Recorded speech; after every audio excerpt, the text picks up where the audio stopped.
training is actually very, very, very, very basic.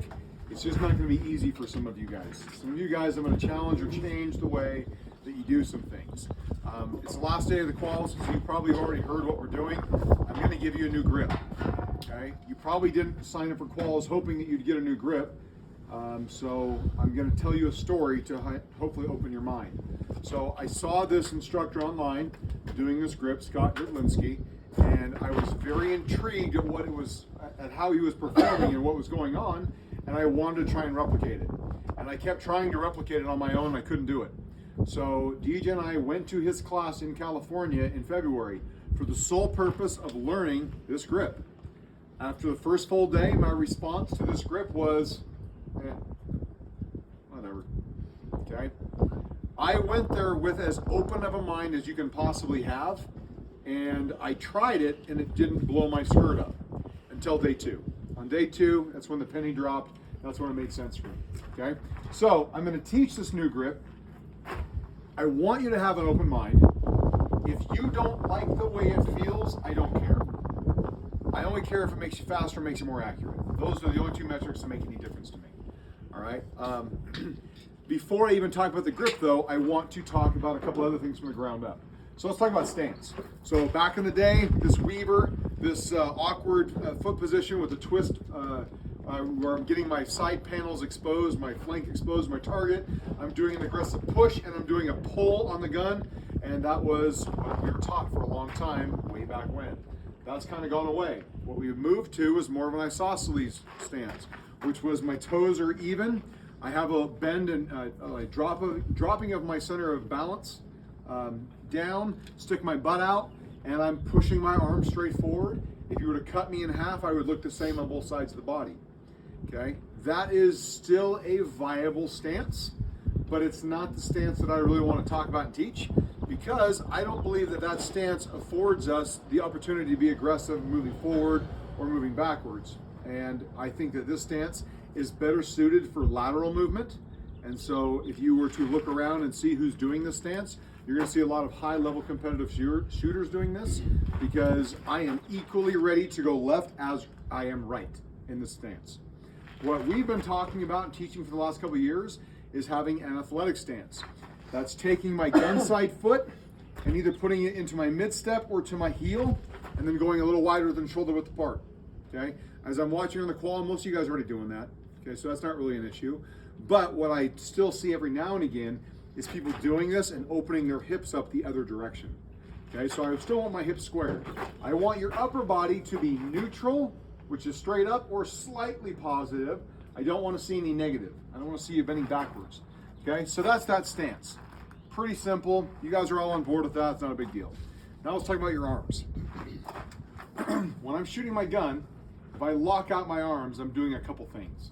One, I'm activating my triceps, which are a great muscle for pushing things away or holding things at bay. What I want to be doing is I want to be accepting recoil, not trying to hold recoil away from my body, okay? When I bend my arms, I introduce a different musculoskeletal system. I change the way my body is working, and I transfer energy and strength into my core. So if you guys remember, well, I'll talk about it right now. If you guys remember, when I would do the demo and have you put your heels together and push as hard as you can and squeeze, and then walk your hands forward, and at some point you would lose strength, right? Like we've done that before.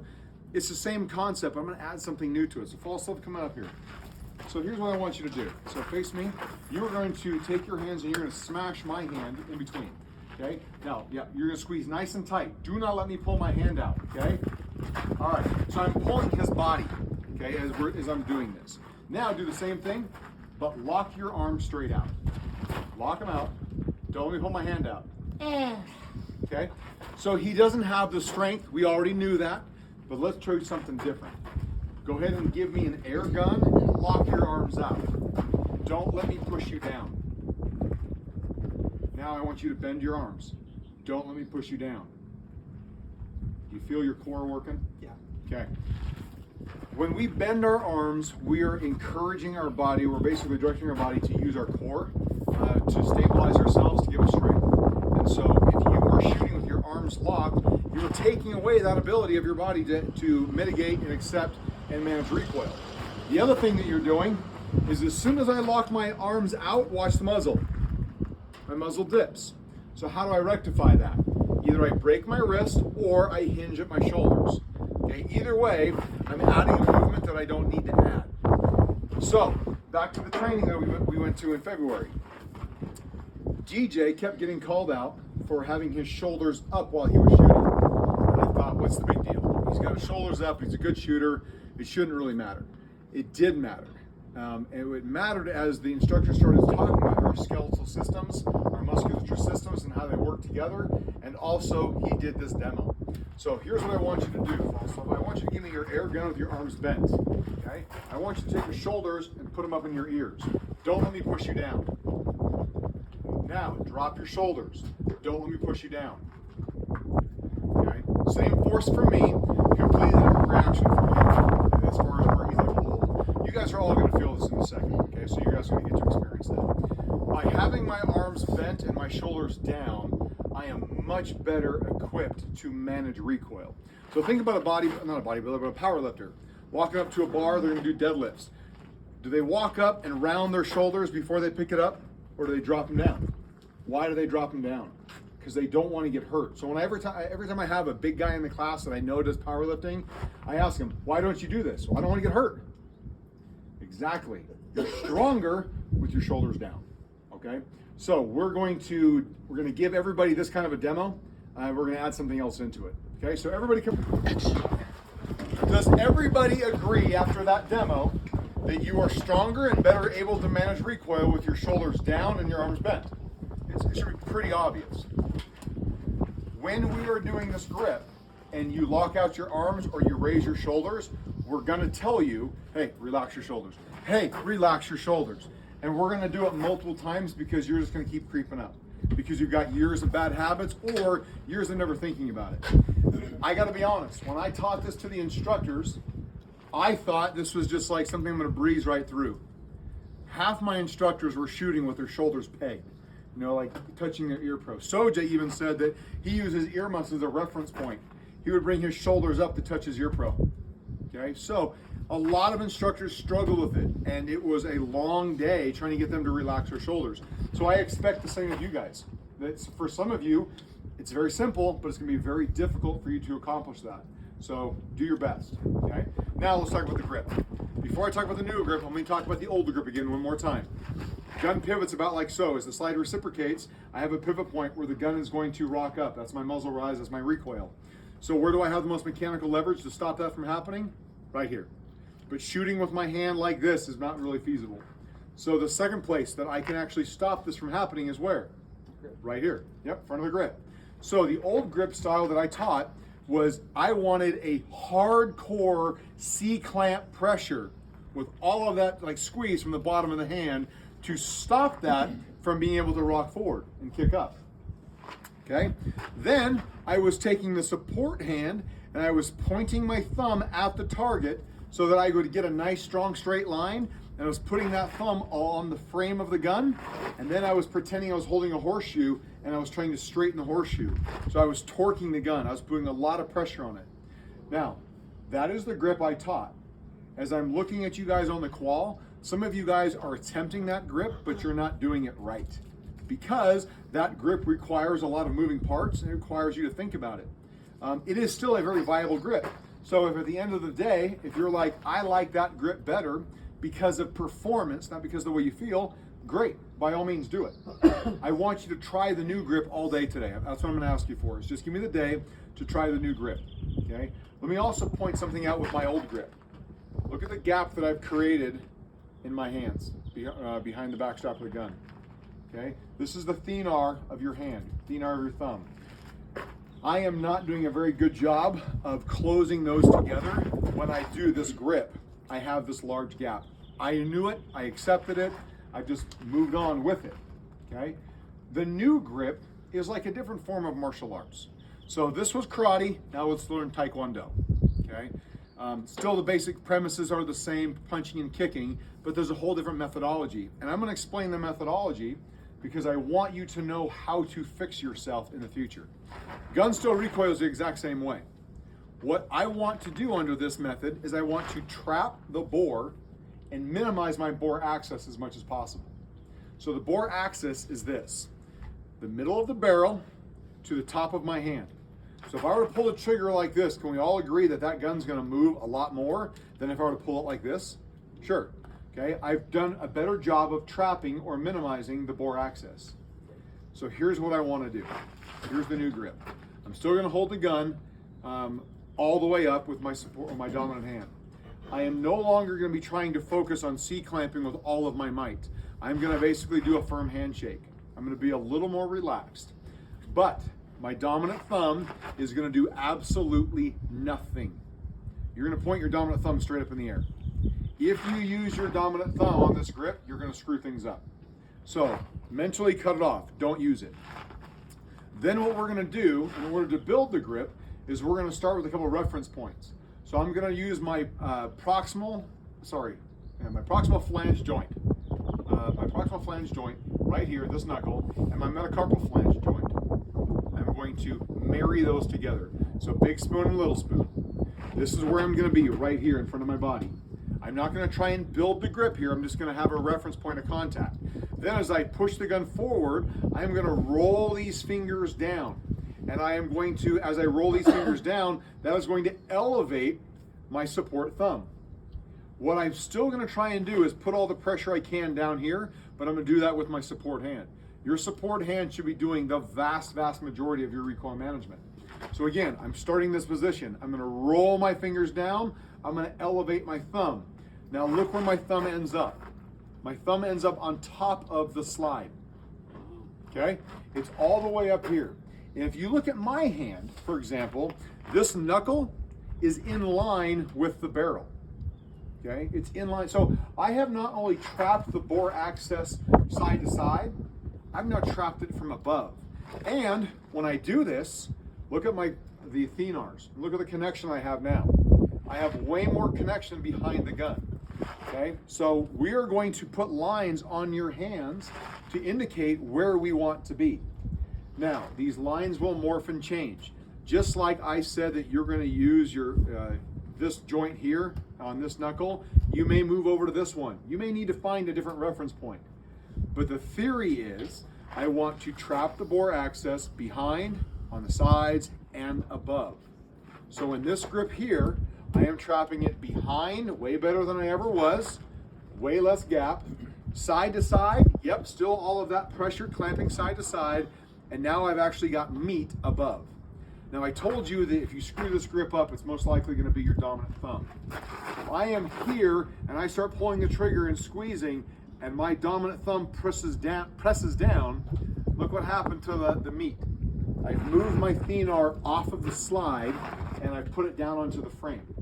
Okay, so I'm no longer trapping the bore axis the same way I used to. It's gonna feel weird. Let's just give it a whirl. Okay, let's build this position. All right, so what we're gonna do is we're gonna get on the shade line. You're gonna empty your gun. So we're gonna go ahead. You're not gonna aim at anything here. If you've taken my red dot class, I've been very clear that you do not look at your dot. If you are shooting an iron sight gun, you have never heard me say front sight focus because that is wrong. Okay, if I wanna shoot Custer, front sight focus. Am I gonna hit him? Okay, no, I'm not. So I don't care about front sight focus. I don't want you doing that. I don't want you staring at your dot until this drill. For this drill and this drill only, you will stare at your sighting system, okay? What you're gonna do is you're either gonna stare at your front sight post, or you're gonna stare at your red dot. Here's what it's gonna look like. You are going to find that contact reference point. Do not try and build the grip out here in front of you. That will cause a malfunction that somebody is going to have, and I'll talk about in a little bit. I want to build the grip while I'm presenting the gun. So I'm going to try this. I've got to pretend I got a loaded gun. Okay, now I'm going to check. My thumbs are straight forward, my elbows are locked, and my shoulders are up. That's a bad rep. I'm not going to shoot that. I'm going to try again. There we go. Now my thumbs are up, my thenars are connected, my shoulders are relaxed, my arms are bent. When I have that, and I feel comfortable, I'm gonna stare at my sighting system and I'm gonna shoot urgently 5 rounds. Urgently should sound like Okay, it should be quick. It should not be a slow fire shooting. Okay, so I'm gonna make my gun hot. Protect your ears.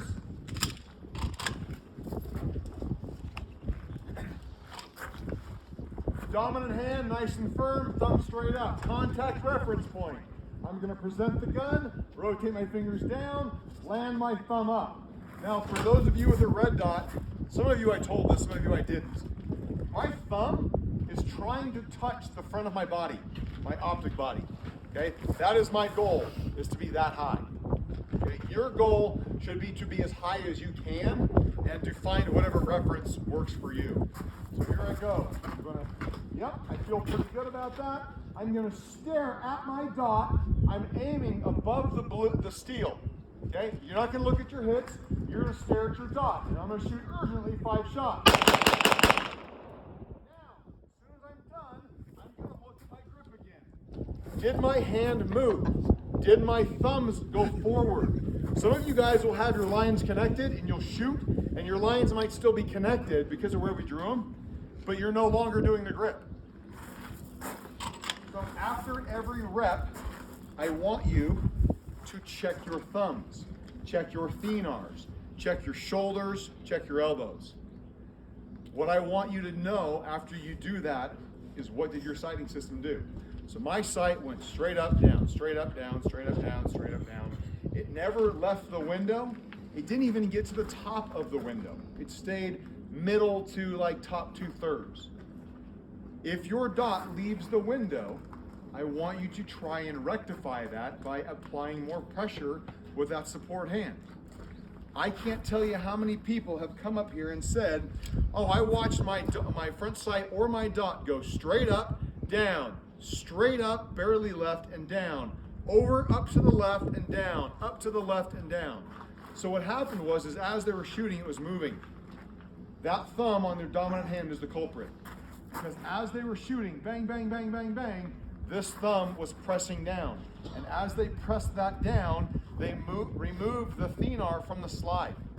And by doing that, they allowed the recoil to be water and to follow the path of least resistance, which was over to the left, as a right-handed shooter, or vice versa for God's specialty. Okay? So, we're gonna do 2 groups. You're gonna shoot a group after you check all of the things to make sure you're happy. Stare at your sighting system. Once you're done with that group, I want you to look and see and evaluate how your grip maintained. You don't have to pull all the way back here. You can simply do this and look and be like, oh yeah, look, my thumbs are forward. Or, oh yeah, my hand's separated. Okay?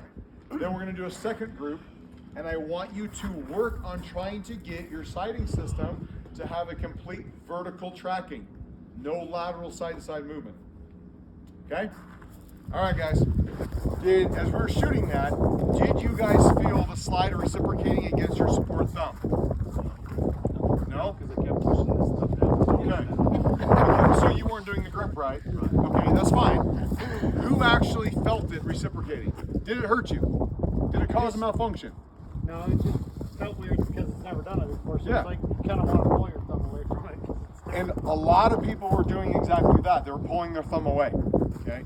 If you pull your thumb away, when I pull my thumb away, look at what I'm moving away from the gun. Okay? I'm moving a lot of big meaty thenar away from the gun. Okay? I don't want that. If you are pulling your thumb away because it feels weird or you're not sure what you're doing, well, you got to fix that. If you're pulling your thumb away because your dominant thumb is pressing and you're no longer on the slide, you want to fix that. Remember, cut that thumb off when you're shooting. Did anybody induce a malfunction? Okay. The malfunction. They did earlier. Okay. So the issue with the malfunction, let me watch out those top magazines here. Okay, protect your ears. The reason that I'm telling you to build the grip from here, rolling and grabbing and presenting, is it because if you come out in front of your body and you're trying to mess around with it, you can lift up on the slide stop lever with your hand when you're trying to make an adjustment. And that's the malfunction that you can get when you come out here and try and fix your grip. That's why I want you to fix the grip from here. Okay? Now, when you guys were shooting, Did anybody not get slide lock? So you shot and the gun didn't lock open when you were empty. Did that happen for you? Mine always opened. Mine Okay. stayed open. It didn't? Okay. So this instructor, he's got a bit of an ego, but he sells a lot of classes for a lot of money. So he's allowed to have an ego. And he said, if you get slide lock, you are not doing the grip properly. So if you got slide lock, he would say you're not doing it right. So here's my old grip. Okay? I've got a 1 round magazine, or I got a 1 round gun, empty magazine. Here's my old grip. I got slide lock. Here's my new grip.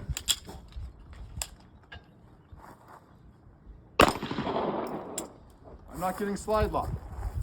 So what's changing? When I'm presenting, my thumb, my meaty thenar, is sitting on top of the slide stop lever. So when it is reciprocating, I'm actually holding that down and I'm not getting slide stop. Okay? So here's the thing, guys. If you don't get slide lock, is that a problem? Okay? Let's talk about it. Why do cops reload their guns in gunfights? Slide lock back around bullets. Usually it's because the gun stopped going bang. So in the last month, I have probably seen 15 deputies get slide lock, not know it, and holster it up. Be like, hey, load your gun, buddy. Like, oh, okay. So here's the thing. Slide lock is what the FBI would call a clue that your gun's empty. Will you always feel slide lock? No, you won't. Just like when I'm shooting my rifle, I don't always feel bolt lock. If I am shooting my gun, let's say I come out of the holster and I go bang, click, what's the immediate recourse? Tap rack, right? We all understand that. We get that. We did that on the qual. If I am in a gunfight and I go bang, bang, bang, bang, bang, bang, bang, bang, bang, bang, bang, bang, bang, bang, click, do you think I need to do a tap rack? No. Reload the gun, rack it, okay? I'm giving you guys credit for being smart enough to know the difference between needing to do a tap rack and having to just reload the gun. If I get slide lock, that's a clue. If you're shooting and then you get a click, that's also a clue. So would you trade, whose magazine is this? Thank you.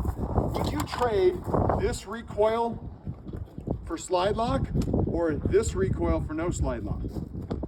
Yeah, we should all be willing to trade this lesser recoil to not get slide lock.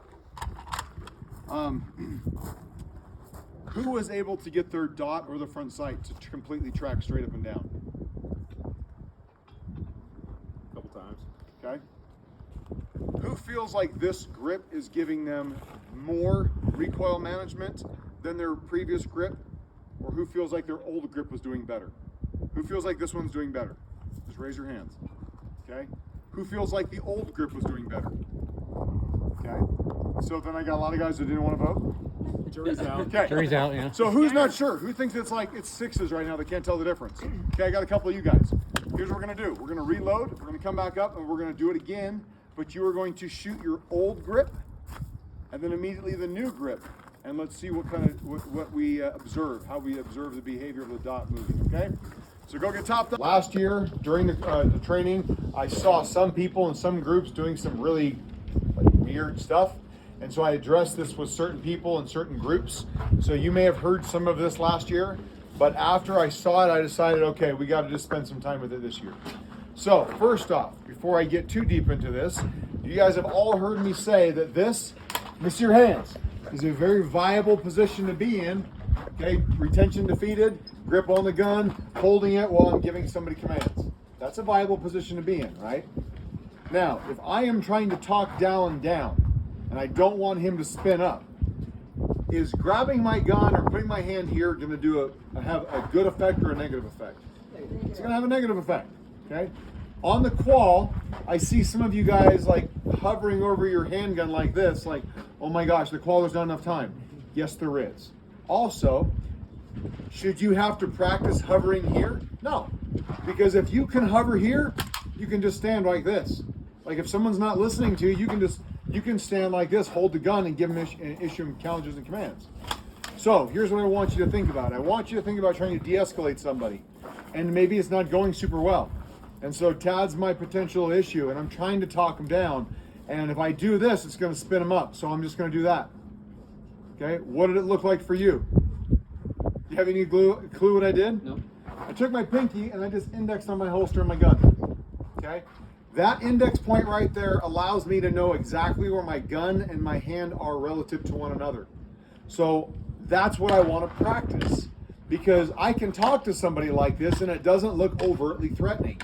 But if I'm only talking to people like this, and let's say I'm again trying to talk Tad down, and I'm standing here and then he makes a move or he does something and I go for my gun and I fumble or I slide around, yeah, that was a mistake and that was my fault, because I could have gotten a little more prepared. So the first thing I want you to do is I want you to find a reference point. That could be forearm against the hood, against the magwell. That could be middle finger on the bottom of your holster. I don't care what it is. Okay, but you're gonna find something that allows you to index and look relaxed, but be as ready as you can possibly be without having your hand on the gun. Now, that's the first thing. Second thing I want to change up a little bit, or I want to ask you guys, what do you do with your support hand when you're drawing your gun? Okay. Is this right? Is this what you guys are doing? We got 2 people voting. This is the class participation part of the day. No, so go ahead and give me something back here. Yeah. Yes, okay.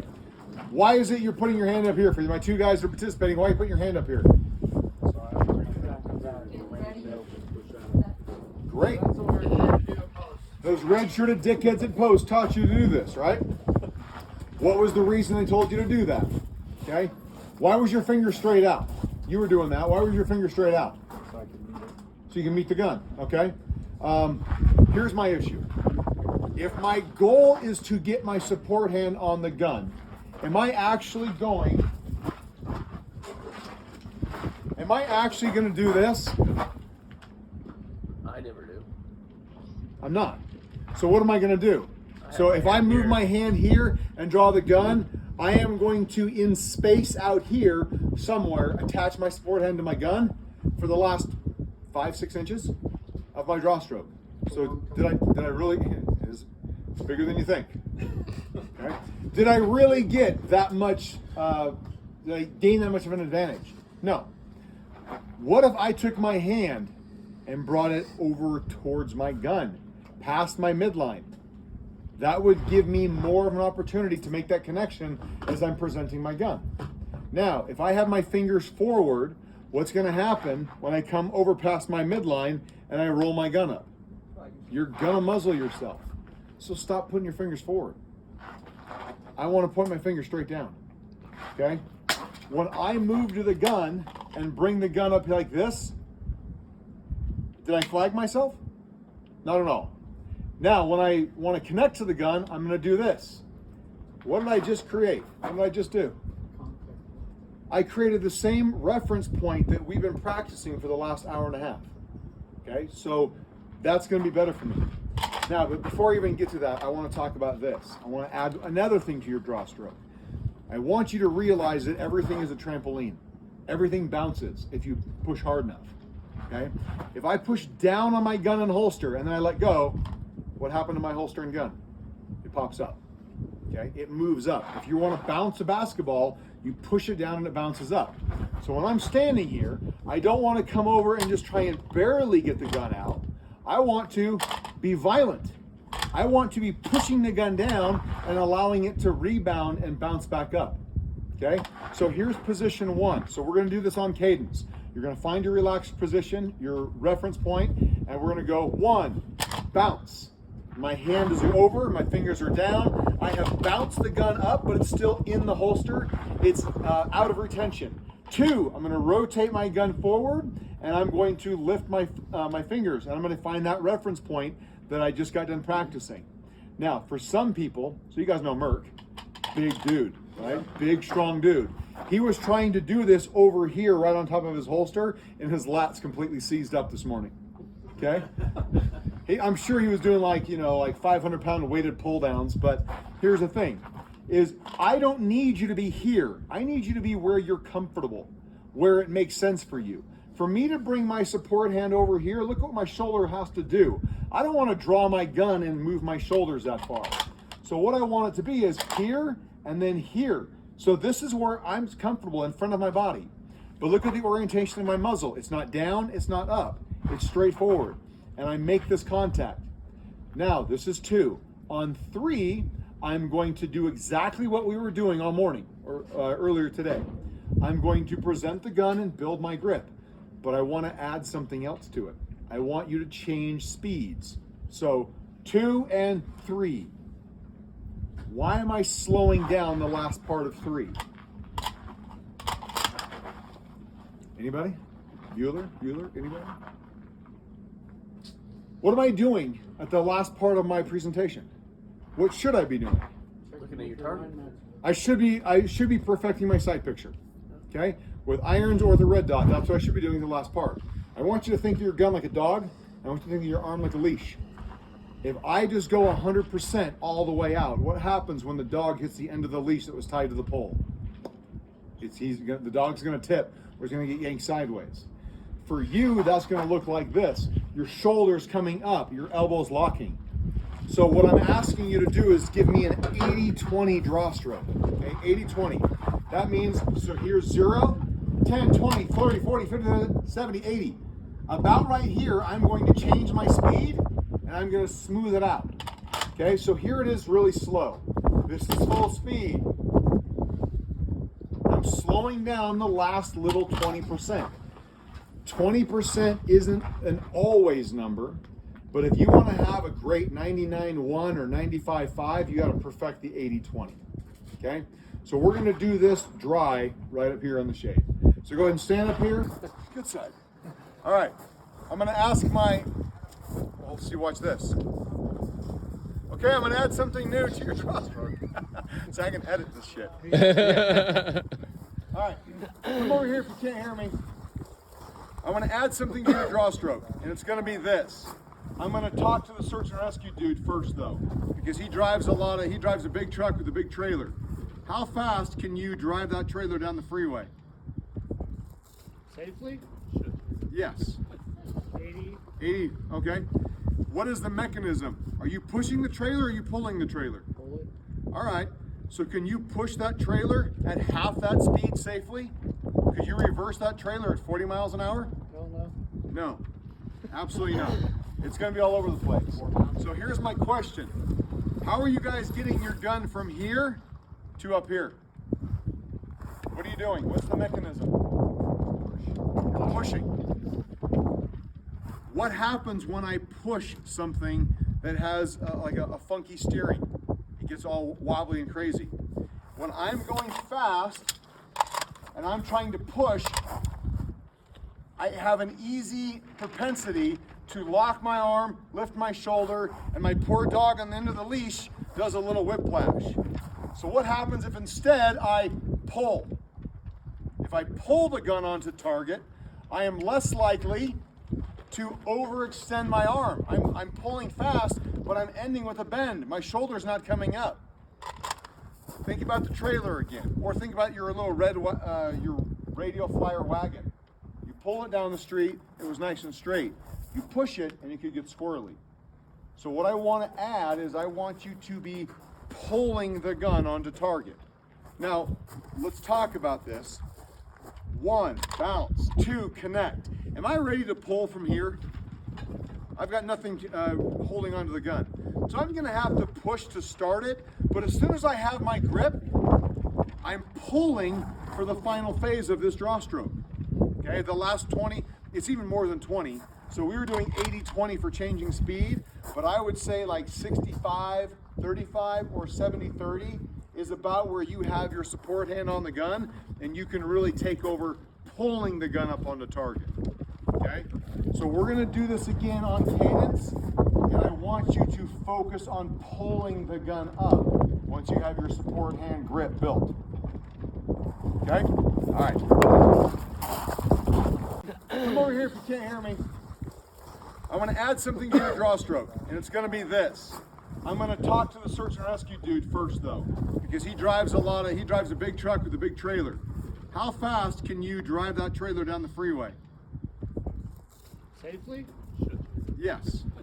80. 80, okay. What is the mechanism? Are you pushing the trailer or are you pulling the trailer? Pull it. All right, so can you push that trailer at half that speed safely? Could you reverse that trailer at 40 miles an hour? Don't know. No, absolutely not. It's gonna be all over the place. So here's my question. How are you guys getting your gun from here to up here? What are you doing? What's the mechanism? You're pushing. What happens when I push something that has like a funky steering? It gets all wobbly and crazy.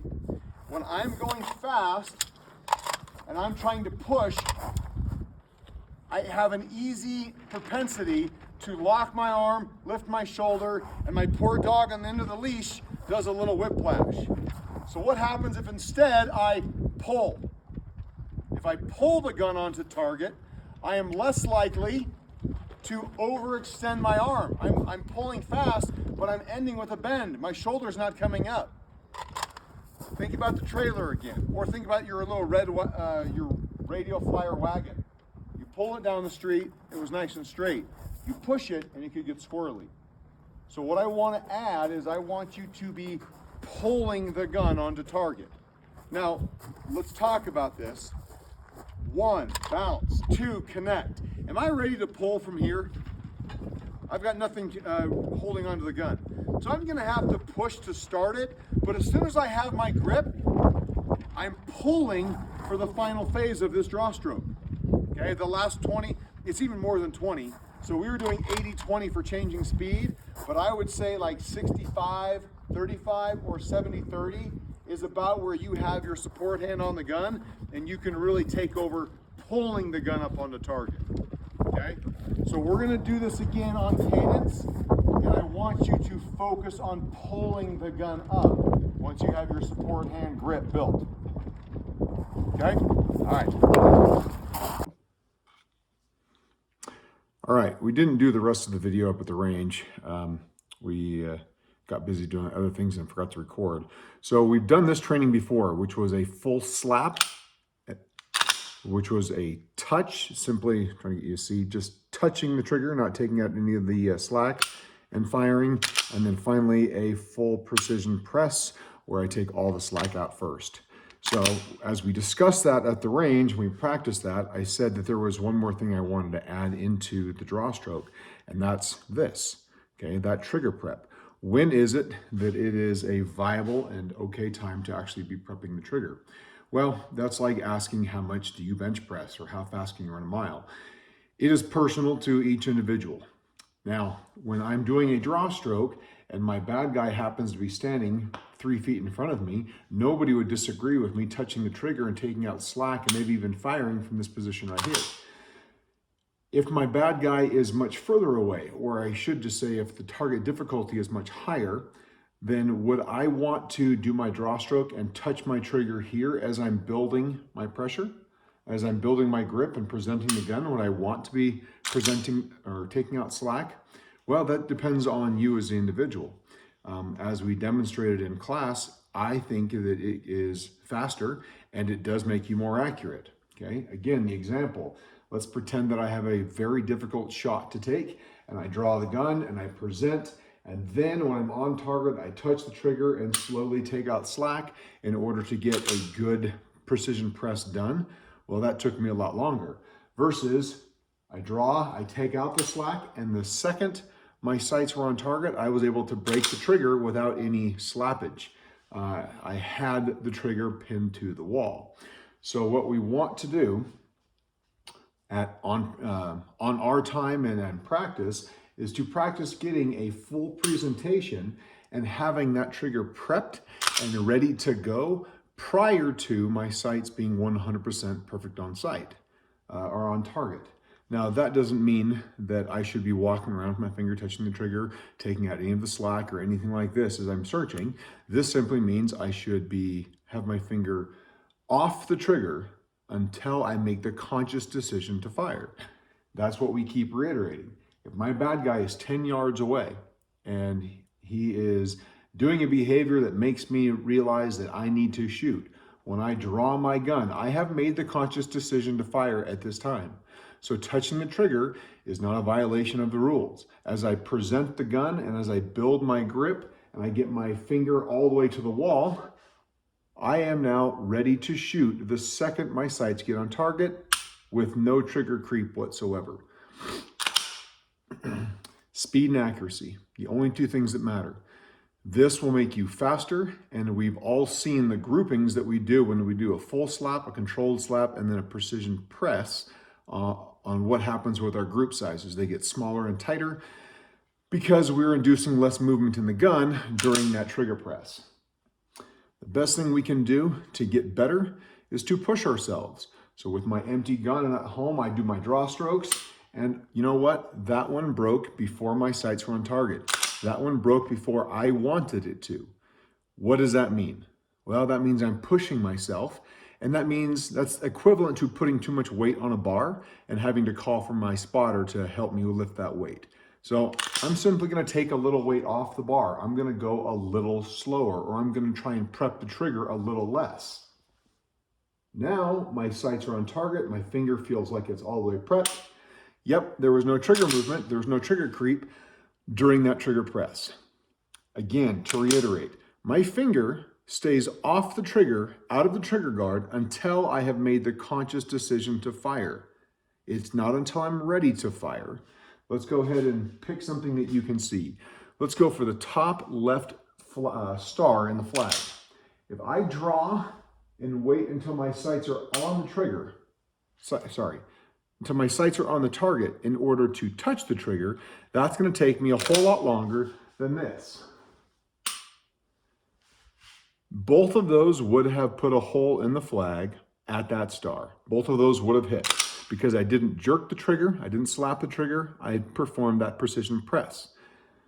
The second repetition was much faster because I had prepped the trigger while I was obtaining my sight picture, while I was finishing my presentation, and there was no need for me to wait when I got on target. The first one, I did all of those things without getting a trigger press prepped, and as soon as my sights were on target, I began the act of a trigger press, of a trigger prep without slapping or without jerking the trigger. So again, speed and accuracy. Last time to reiterate this, I am not advocating that you touch your trigger at any moment in time outside of training other than when you have made the decision to fire.